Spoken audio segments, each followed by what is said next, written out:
ತರೀಕೆರೆಯಲ್ಲಿ ಈದ್ ಮಿಲಾದ್ ಹಬ್ಬದ ಅಂಗವಾಗಿ ಸೇವಾ ಭವನದ ಕಾರ್ಯಕ್ರಮ. ಚಿಕ್ಕಮಗಳೂರು ಜಿಲ್ಲೆ ತರೀಕೆರೆ ತಾಲೂಕು ಪ್ರವಾದಿ ಮೊಹಮ್ಮದ್ ನಬಿ ಅವರ ಜನ್ಮದಿನವಾದ ಈದ್ ಮಿಲಾದ್ ಹಬ್ಬದ ಅಂಗವಾಗಿ ಪಟ್ಟಣದ ಖಾಜಿ ಬೀದಿ ಯುವಕರ ಸಂಘ ಸೇವಾ ಮನೋಭಾವದಿಂದ ಸರ್ವಧರ್ಮದ ಜನತೆಗೆ ಅನುಕೂಲವಾಗುವಂತೆ ಉಚಿತ ಆಂಬ್ಯುಲೆನ್ಸ್ ಸೇವೆಯನ್ನು ಆರಂಭಿಸಿದರು.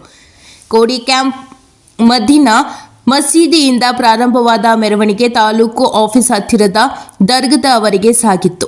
ಅಲ್ಲಿ ವಿಶೇಷ ಪ್ರಾರ್ಥನೆ ಸಲ್ಲಿಸಿ ತರೀಕೆರೆಯ 8 ಮಸೀದಿಗಳ ಭಕ್ತರು ಹಾಗೂ ಪೊಲೀಸ್ ಸಿಬ್ಬಂದಿ ವರ್ಗಕ್ಕೆ ಸರ್ವ ಧರ್ಮದವರಿಗೆ ಹಬ್ಬದ ಶುಭಾಶಯ ಕೋರಲಾಯಿತು. ಹಬ್ಬದ ಸಂದರ್ಭದಲ್ಲಿ ತರೀಕೆರೆ ಪೊಲೀಸ್ ಠಾಣೆ ವ್ಯಾಪ್ತಿಯಿಂದ ಯಾವುದೇ ಅಹಿತಕರ ಘಟನೆ ನಡೆಯದಂತೆ ಕಟ್ಟುನಿಟ್ಟಿನ ಬಂದೋಬಸ್ತ್ ಮಾಡಲಾಗಿತ್ತು.